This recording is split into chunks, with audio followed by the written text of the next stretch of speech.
కాస్తంత గ్యాప్ ఇచ్చినట్టున్నారు అధికారంలోకి వచ్చిన వెంటనే. ఈ 2 ఏళ్లలో ముందు చాలా వరుస అరెస్టులు సోషల్ మీడియాకు సంబంధించి, లేదంటే వాళ్ళ మీద కేసులు, ఇవన్నీ మళ్ళీ ఇప్పుడు అవి కాస్తంత మళ్ళీ మొదలైనవి. అంటే ఇక్కడ 2 వెర్షన్స్ కూడా బోత్ సైడ్స్ గురించి ఆలోచిస్తే, కొంతమంది అంటే జర్నలిస్టుల పేరుతో జర్నలిస్టులు అని చెప్పుకుంటూ ఓవర్ యాక్షన్ చేయడం వల్ల, లేదంటే పరిధి దాటి ఒక రకంగా చెప్పాలంటే నోటి దురద, కొన్ని పదాలు ఉంటాయి అవి వాడకూడదు, అవి ఓపెన్ గా వాడేయడం, రాజ్యాంగాన్ని తిట్టేయడం, లేదంటే ముఖ్యమంత్రుల్ని ఉప ముఖ్యమంత్రుల్ని కూడా తిట్టేయడం, దాని వల్ల కూడా వాళ్ళ కేసుల్లో ఇరుక్కుంటున్నారు. కానీ సీరియస్ గానే తీసుకుంటుంది ప్రభుత్వం.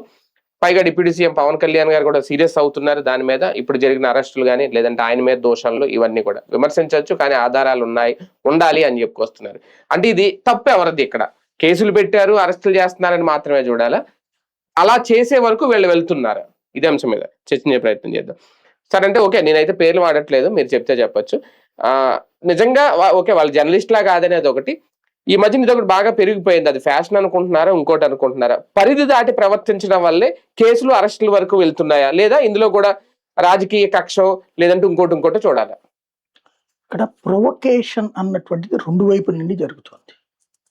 ప్రొవొకేషన్, మనం నీతి చెప్పేవాడు నీతి తప్పుతున్నాడు, అవును. అదే సందర్భంలో అది తప్పని చెప్తున్నవాడు తను తప్పు చేస్తున్నాడు. ఈ 2 సరైనప్పుడు, అంటే ఓ రకంగా చెప్పాలంటే రాష్ట్రంలో జరుగుతున్నది ఏంటంటే ఒక రావణ కాష్టంలో రగిలిస్తున్నాం. మనం నిజమైన ప్రజా సమస్యల మీద చర్చ పక్కన ఎందుకు పెడుతున్నామంటే, మీడియా సోషల్ మీడియాలో ఫోకస్ కోసం మాత్రమే ప్రయత్నిస్తున్నాం. ఇంట్లో పెళ్ళాం మొగుడుతో కాపురం చేయకుండా, లేకపోతే మొగుడు పెళ్ళాంతో కాపురం చేయకుండా యూట్యూబుల్లో వీడియోలు చేసుకుంటున్న రోజులు, లేదా మొగుడు పెళ్ళాలు బిడ్డలతో సహా కలిసి యూట్యూబుల్లో తమ సంసారాన్ని, తమ కుటుంబాన్ని బ్లాగుల రూపంలో చేసుకుంటున్న రోజులు, దాంట్లో సంపాదించుకోవచ్చు. ఇలాంటి ట్రాప్ లోకి ప్రతి ఒక్కళ్ళని లాగేస్తున్న పరిస్థితి. ఈ ప్రమాదానికి కారణమవుతున్నటువంటి తొలి అంకం ఏంటయ్యా అంటే, ఒక సెక్షన్ ఆఫ్ పీపుల్, వీళ్ళు సమాజంలో ఇంతకుముందు గుర్తింపు పొందని వాళ్ళు, చిన్న చిన్న ఉద్యమకారులు గాను, చిన్న సంఘాలతోనూ మమేకమయ్యి ప్రయత్నించారు. కానీ ఆ సెక్షన్ దగ్గరనే సిట్ అయిపోయారు, కానీ మిగతా పబ్లిక్ దగ్గరికి వీళ్ళ కమ్యూనికేషన్ చేరడానికి కుదరలేదు. వాళ్ళు ఇప్పుడు కొన్ని యూట్యూబ్లు పెట్టుకున్నారు. ఇప్పుడు ఒక జర్నలిజం చేసి సుదీర్ఘకాలం పాటు పనిచేశాక, ఉద్యోగం చేసాక, ఇవాళ కూడా మనం పేపర్లలో వచ్చేది ప్రజలకు ఇస్తాం, మిగతా సమాచారాలు ఇస్తాం, విశ్లేషణ సపరేట్ గాను చేస్తాం. అంటే మన పనిలో 60% ఒకటి ఉంది, 40% ఒకటి ఉంది. ఈ 40% విశ్లేషణ చేస్తున్నాం, 60% సమాచారం ఇస్తున్నాం. ఇది మనం పెట్టుకున్న వ్యూహం. ఎందుకని మనం ఎన్నో ఏళ్ల నుంచి చేసి వచ్చాం. ఇప్పుడు ఎందుకు పెట్టాము మనం యూట్యూబ్ కూడా? పేపర్లకి టీవీలకి అంత తీరిక లేదండి వార్తలు ఇచ్చేందుకు. వాళ్ళు ఈ రాజకీయాలలో పడిపోయి వాటిట్లోనే ఉండిపోవడం వల్ల విదేశ వార్తలు, అంతర్జాతీయ వార్తలు, దేశానికి అవసరమైన వార్తలు ఇవి ఇవ్వలేకపోతున్నారు. కాబట్టి ఆ పనిని మనం చేస్తున్నాం. అందుకోసం మనం పెట్టాం. మొదట మనం యూట్యూబ్ స్టార్ట్ చేసినప్పటికే ఇది బిగిన్ అయిపోయింది. ఎందుకంటే మీడియా సంస్థలు అనేటటువంటిది ఆర్థికంగా స్థిరత్వం లేక డిపెండెంట్లు అయ్యి రాజకీయ పార్టీలకి తొత్తులుగాను, లేదా రాజకీయ పార్టీల మీద ఆధారపడినో, లేదా రాజకీయ పార్టీల చేతనే నడపబడుతూనో, లేదా ప్రభుత్వం మీద ఆధారపడుతూనో బ్రతుకుతున్నప్పుడు వార్తలు కరువు అవుతాయి, వ్యాఖ్యానాలు ఎక్కువ అవుతాయి, చివరికి ఈ వాళ్ళని సంతృప్తి పరిచే కార్యక్రమాలు అవుతాయి. కాబట్టి ఆ సముద్రంలో మనం ఎదరం అనవసరం అనుకుని, మనం నది అయితే పవిత్రంగా ఉంటది కదా అని ఇటు వచ్చాం, మన పని మనం చేసుకుంటున్నాం. ఇక్కడ మనం ఎప్పుడూ కూడా లంకొడకలు, ముంకొడకలు, దూషణ ఎప్పుడూ లేదు. విమర్శిస్తాం, నిర్మోహమాటంగా చెబుతాం. దాని మీద మనకి ముద్రలు వేస్తారు. ముద్రలు వేసినోడు కూడా మనం ఏం బూతులు తిట్టాం, కింద కామెంట్లు చేస్తున్నారు కదా అని బూతులు ఎప్పుడు తిట్టాం. అవసరమైతే అందులో లాజికల్ నిజమైన పాయింట్ ఉన్నప్పుడు వివరణ ఇచ్చిన సందర్భాలు ఉన్నాయి తప్పించి, మనం ఎప్పుడూ కూడా బూతులు తిట్టినటువంటి అలవాటు మన చరిత్రలో లేదు. దాంట్లో కాసేపు వైఎస్ఆర్గా ఒకప్పుడేమో జనసేన అని ముద్ర వేసేవాళ్ళు, ఇప్పుడు వైఎస్ఆర్ కాంగ్రెస్ పార్టీ ముద్ర వేస్తారు. మళ్ళీ వైసీపీ వాళ్ళు వచ్చి మీరు పవన్ ఇంకా ఎందుకు నెత్తినేసుకుంటారని అడుగుతారు. మధ్యలో చంద్రబాబు మంచి చేశాడు, అమరావతిలో ఇది జరుగుతుందంటే వాళ్ళకి అమ్ముడు పోయావు అంటాడు. ఇలాంటి వాళ్ళు జర్నలిస్ట్ అనేవాడు ఏదో ఒక పార్టీకి డిపెండ్ అయిపోయి ఉండాలి అనేది ఫిక్స్ అయిపోయారు చాలా మంది. వాళ్ళు అనిపించిందండి. అంటే మనం ఏమో తప్పు చేస్తున్నాం, నాకు భయం వేసింది. ఏంటంటే ఇప్పుడు ఒక అతన్ని పట్టుకెళ్తే కుల సంఘాల వాళ్ళందరూ వచ్చి అతని వెనకాల నిలబడి, ఇంకొక అతన్ని పట్టుకుంటే ప్రాంత సంఘాల వాళ్ళందరూ వచ్చారు. మనం అన్నిటిని విమర్శిస్తాం, అన్నిట్లో అవును. మంచి చెప్తాం. అంతే. మంచి చెప్పామని మనకు అందరూ రారు, మనం ఏ కులాన్ని వెనకేసుకురావట్లేదు. అది అవును. కాబట్టి ఇప్పుడు ఏ కుల సంఘాలు వెనక్కి రావు. రేపు మన పరిస్థితి ఏందనేది నాకు డౌట్ వచ్చింది. అంతే. ఎందుకంటే క్రిటిసిజాన్ని యాక్సెప్ట్ చేయలేనటువంటి ఒక నెగిటివ్ థింకింగ్ పెరిగిపోయింది. అది అవును. నేను విమర్శిస్తా, నన్ను ఎవడు విమర్శించకూడదు, నేను ఎవరినైనా తిడతా, నన్ను ఎవరు తిట్టకూడదు అనేటటువంటి ధోరణి పెరిగిపోయింది. ఇది ఆంధ్రాకి అతి. కానీ ఇక్కడ ఒకటి సార్, క్రిటిసిజం అనే పదం వచ్చింది కాబట్టి, క్రిటిసిజం అనేది ఇప్పుడు కొత్తగా వచ్చింది ఏం కాదు. రాజకీయాల్లో క్రిటిసిజం అనేది కామన్. విమర్శను వాళ్ళు తీసుకోవాలి, విమర్శిస్తేనే వాళ్ళ తప్పు ఏంటో వాళ్ళకి తెలుస్తుంది. ఇది ఇంతకుముందు కూడా గతంలో కూడా ఉంది, ఎప్పటి నుంచో నాకు తెలుసు, మీకు తెలుసు, ఎప్పటి నుంచో ఉండే. కానీ ఇప్పుడు దాన్ని యాక్సెప్ట్ చేయలేకపోతున్నాయి కొన్ని అధికార పార్టీలు. అదే టైంలో ఆ క్రిటిసిజం కూడా ఓవర్ అయిపోయింది. ఇంతకుముందు జర్నలిస్టులు మీరు అన్నట్టు ఇప్పుడు లంభాష ఇంకో భాష మాట్లాడింది ఉండదు, నాకు తెలిసి చాలా తక్కువ. ఇప్పుడు అది పెరిగిపోయింది. ఏంటి అక్కడ వాళ్ళ ధైర్యమా, లేదంటే రాజకీయ నాయకులు అంటే అంత చులకనైపోయి ఇంకా ఏదో ఒకటి నోటికి వచ్చినట్టు మాట్లాడడం, బూతులు తిట్టేది, ఇవన్నీ ఇంతకుముందు లేని ఇప్పుడు ఎందుకు పెరిగింది ఆ సంస్కృతి? ఇక్కడ సమస్య ఎక్కడ వస్తుందంటే, మీరు సీనియర్ జర్నలిస్టులు ఎవరు ఇది వాడట్లా. అవును. మనకి జూనియర్లు ఎవరో పనిచేసి పెద్దగా ఎక్కువ కాలం నిలబట్టలేని వాళ్ళు, నిలదొక్కుకోలేని వాళ్ళు పెట్టిన యూట్యూబ్లోనే జరుగుతుంది. అదే కరెక్ట్. లేదా అసలు జర్నలిజం తెలియనటువంటి వాళ్ళు, కుల సంఘాల వాళ్ళు, లేకపోతే ఈ వామపక్ష భావజాలికులు, లేదా ఒక 20 ఏదో ఒకటి మనకి యూట్యూబ్ లో సంపాదన వస్తుందిలే అని పెట్టే బాగా చూస్తున్నారు, ఎక్కువ వ్యూస్ వస్తున్నాయి, ఎక్కువ రెవెన్యూ వస్తుంది. కొంతమంది చెప్తారు, మీ వ్యూస్ పడిపోతేనే మీరు కొంచెం గట్టిగా నిలబడాలి, వైసీపీ వైపుకి నిలబడితే మీకు వ్యూస్ పెరుగుతాయి, లేకపోతే గనక మీకు అట్లా అవుతుంది, లేకపోతే పవన్ కళ్యాణ్ గురించి అయితే ఇట్లాగంటుంటారు. మనం వాళ్ళ కోసం ఎప్పుడు చేయట్లేదు, మన పని మనం చేస్తున్నాం, అందులో జెన్యూనా కాదా అన్నది జనం చూస్తారు. ఇక్కడ బేసిక్ గా వీళ్ళెవరూ కూడా జర్నలిస్టులు కాదు, వీళ్ళలో జర్నలిజం అనుభవం ఉన్న వాళ్ళు తక్కువ. చాలా. ఇప్పుడు ప్రొఫెసర్ నాగేశ్వర్ కూడా జర్నలిస్ట్ కాదు, అది గుర్తుపెట్టుకోవాలి. ఆయన ప్రొఫెసర్ నాగేశ్వర్, ఆయన ప్రొఫెసర్, ఎనలిస్ట్, అంతే, అంతవరకే. ఆయన కూడా జర్నలిస్ట్ కాదు. Telakapalli Ravi editor. We should accept. వీళ్ళిద్దరి దగ్గర బూతుల భాష రాదు. అలాగే రైటిస్ట్ భావజాలంలో మాట్లాడేటటువంటి సాయి కావచ్చు, లేకపోతే రాకా సుధాకర్ కావచ్చు, లేదా మనమైనా సరే, మనం ఎప్పుడు కూడా ఈ లంభాషలు దుర్భాషలు మాట్లాడాలి. విమర్శ ఉంటది, ఇది ఉంటది. వీళ్ళు ఇప్పుడు మాట్లాడుతున్న వాళ్ళు ఏంటంటే, మొదట ఇప్పుడు నేను నవ్వుకుంటా ఒక్కోసారి, మొన్న మా వాళ్ళతో అన్నమాట, నన్ను అడ్డు పెట్టుకుని ఒక నలుగురు బాగుపడిపోయారు, మంచి పదవులు సంపాదించుకున్నారు, వాళ్ళు నన్ను తిట్టి ప్రమోట్ అయినటువంటి వాళ్ళు. అలాగా ఈ తిట్టడం కూడా, తిట్టడం ద్వారా ప్రయోజనం పొందాలనుకునేటటువంటి వాళ్ళు ఉంటారు. ఇప్పుడు వీళ్ళు అట్లాగే, ఇప్పుడు ఫర్ ఎగ్జాంపుల్ మనం ఉన్నాం, మనం ఇవాళ అమరావతిలో ఇది మంచి జరుగుతుంది, ఇప్పుడు ఇందాక మావిగన్ గురించి మాట్లాడుతున్నాం, దాంట్లో సమర్థన చెప్తాం, వ్యతిరేకత చెప్తాం. ఇది నచ్చదు, ఏదో ఒక వాదాన్ని మాట్లాడాలని కోరుకుంటున్నారు. అట్లాగా ఒక వాదానికి మనం ఫిక్స్ అవ్వమన్న సంగతి వాళ్ళకి తెలియట్లేదు. ఏ జెన్యూన్ అయితే అది మాట్లాడతాం. మనం చెప్పిన అభిప్రాయంతో వివేదించే హక్కు అవతల వాడికి ఉంటుంది. దాన్ని దూషణలతో అక్కలేదు. ఇప్పుడు ఆ కామెంట్ పెట్టేవాడు కూడా సంస్కారహీనమైన కామెంట్ పెడుతున్నాడు కాబట్టి మనం కామెంట్లు చూడట్లా. అలా కాకుండా వాడు బాధ్యతాయుతంగా చెప్తున్నాడు అనుకోండి, మీరు ఈ ఆలోచన చేస్తుంది రైట్ కాదండి అని మనకి కింద పెట్టాడు అనుకోండి, మన ఆలోచన కూడా ఏమైనా మార్చుకోవాల్సి వస్తుంది. కానీ వాడు దుర్భాషతో మాట్లాడినప్పుడు అసలు కామెంట్ సెక్షన్ చూడడం మానేస్తున్నాం. నేను ఇది అబ్జర్వ్ చేసింది ఏంటంటే, వీళ్ళని ఎంకరేజ్ చేసేవాళ్ళు ఉన్నారు. అంటే మనమైనా సరే బూతులు తిడతామంటే ఎంకరేజ్ చేస్తారు.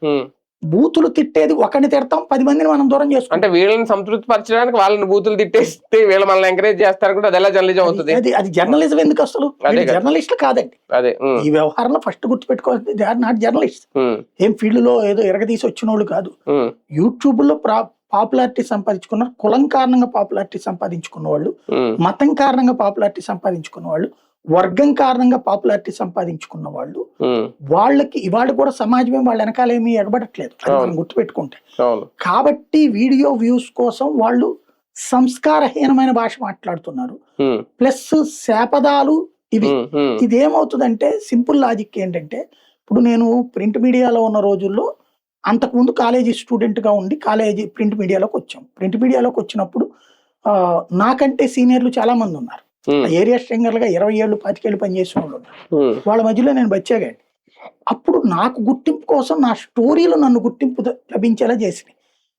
ఈనాడు సాయి అనే పేరు అప్పుడు వచ్చింది. ఆ తర్వాత సిటీ కేబుల్లో రోజుకి ఒక 15-20 వార్తలు కవర్ చేసేవాళ్ళం కాబట్టి, అన్ని చోట్ల తిరిగాం కాబట్టి, అంతమందితో కాంటాక్ట్ అయ్యింది కాబట్టి మనం పరిచయాలు వచ్చినాయి. ఇప్పుడు నేను యూట్యూబ్ పరంగా చూస్తే అంటే TV9 లో చూస్తే అసలు అదొక కొత్త ప్రపంచం, అదొకటి అవును. అద్భుతం సృష్టించినట్టే. వాటన్నిటిలో పనిచేసేసాం, హెడ్ గా పనిచేసేసాం. ఇక ఇంతకు మించి మనం చెయ్యాల్సిన స్థాయి ఇంకేం లేదు అక్కడ. ఎందుకని CEO స్థాయి దాకా చేసేసాం, చీఫ్ ఎడిటర్ స్థాయి దాకా పనిచేసేసాం. ఇంకేముంది కాబట్టి మనకి ప్రశాంతత, మన పని ఏదో మనం చేసుకుని. ఎందుకంటే మేనేజ్మెంట్ లో మనం ఎందుకు ఇబ్బంది పెట్టాలి, పాపం వాళ్ళ ఆదాయకు వాళ్ళ ఆర్థిక పరిస్థితులు అనేసి మన పని మనం చేసుకుంటాం. మనం ఇక్కడ నాకు వాటన్నిట్లలో రాని గుర్తింపు ఇక్కడ వచ్చింది.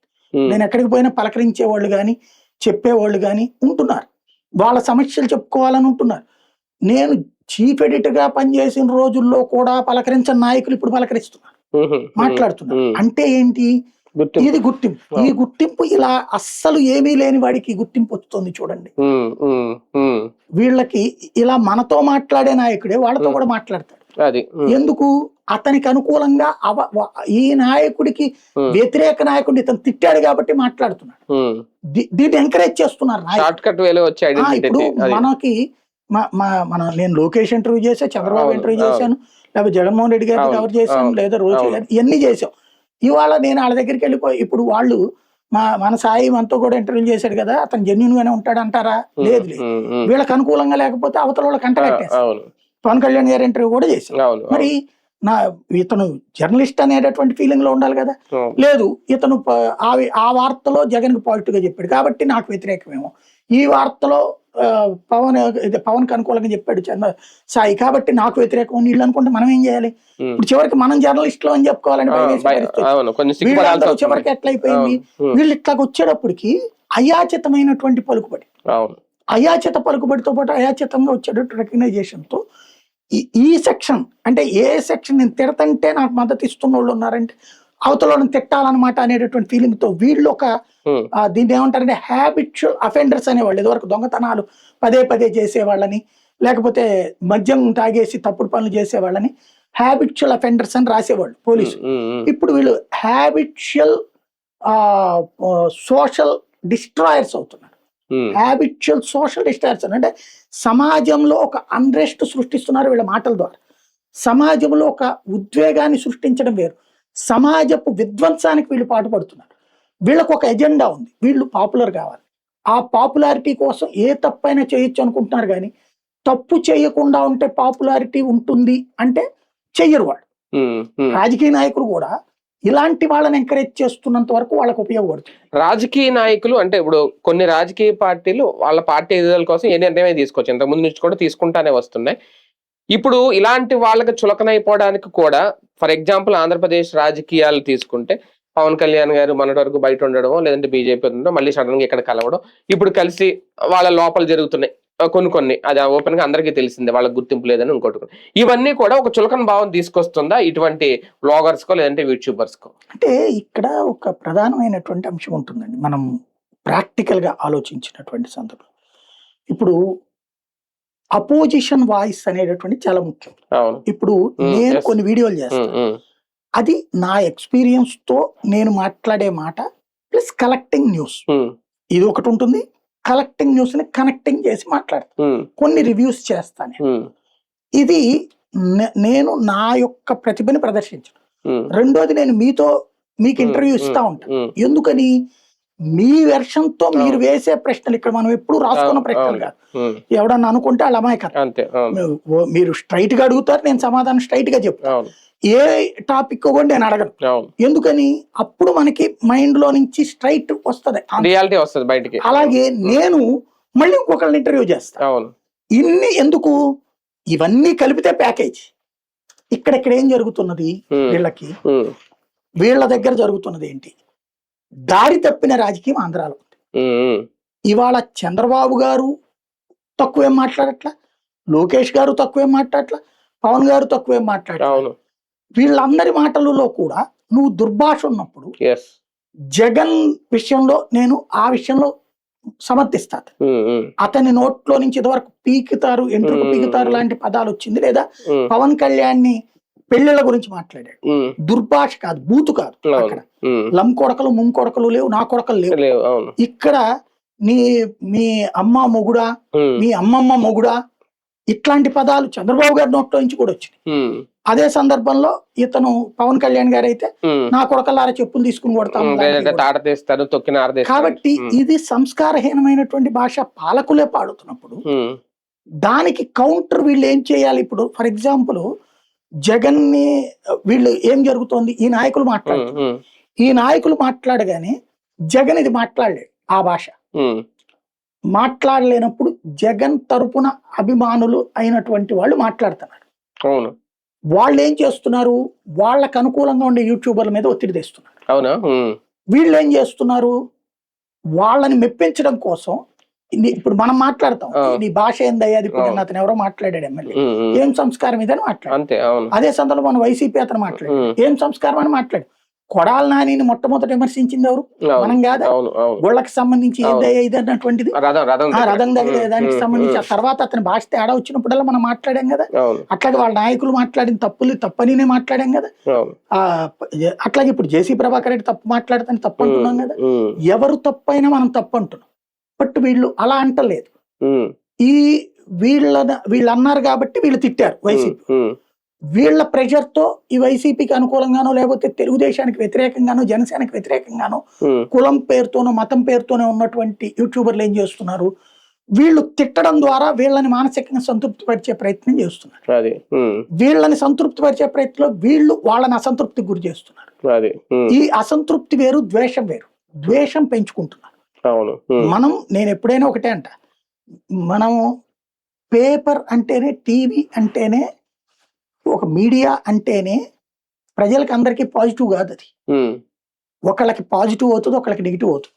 ఇప్పుడు చంద్రబాబు మీద కేసు పెట్టారు అంటే వైసీపీ వాళ్ళకి పాజిటివ్, తెలుగుదేశం వాళ్ళకి మైనస్. తెలుగుదేశం వాళ్ళకి కోపం వస్తుంది. ఎవరిని సమర్థించాలి మనం? సమర్థించదు, వార్తగిద్దాం, జెన్యూన్ విశ్లేషించాలి. చేయట్లేదు. వీళ్ళు ఏం చేస్తున్నారు, ఒకదాన్ని సమర్థించుకొస్తున్నారు, ఇంకోటి వ్యతిరేకిస్తున్నారు. నువ్వు ఓపెన్ గా చెప్పు, ఇది నా అభిప్రాయం, ఇది ఇప్పుడు మనం మావిగన్ గురించి చెప్తాం, లేకపోతే జగన్ గురించి, లేకపోతే కేసుల గురించి చెప్తాం, లేదా పోలీసుల గురించి చెప్తాం. మనం జర్నలిస్టిక్ యాటిట్యూడ్ లో చెప్తుంటే వీళ్ళు పొలిటికల్ భాషలో మాట్లాడుతున్నారు. ఈ పొలిటికల్ భాష మాట్లాడడం వల్ల వీళ్ళు మాట్లాడింది మాత్రం వాళ్ళు హైలైట్ చేస్తారు, వాళ్ళు మాట్లాడింది హైలైట్ చేయరు.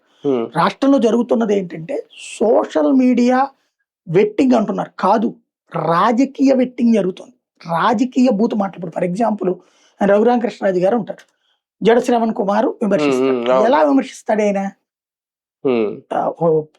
లిల్లీ పుట్టుగాడు, ఇట్లాంటి పదాలు వాడతాడు. దానికి ఈయన కౌంటర్ ఇచ్చాడు అనుకోండి, నన్ను ఇట్లా అనేసాడు అంటున్నారు.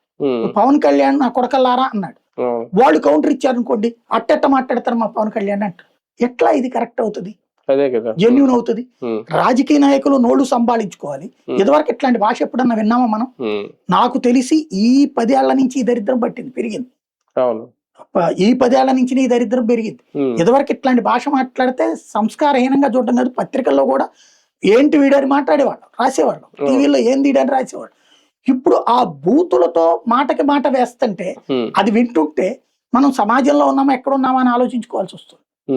ప్రభుత్వం కూడా కంట్రోల్ చేసే విషయంలో సీరియస్ గా వెళ్తుందా అనుకోవాలా? అంటే అరెస్ట్లు అనేది కామన్, తర్వాత వాళ్ళకు చాలా మందికి బెయిల్ మీద రావట్లేదు. కొంతమంది ఇప్పటికి కూడా, అంటే పెద్ద పెద్దోళ్ళు అయితే మనకు తెలుస్తుంది కానీ ఇలాంటి వ్లాగర్స్ లేదంటే యూట్యూబర్స్ అరెస్ట్ అయిన తర్వాత వాళ్ళు బయటకు వచ్చారో లేదని కూడా ఉండదు, కొన్ని నెలల తరబడి లోపల ఉంటున్నారట.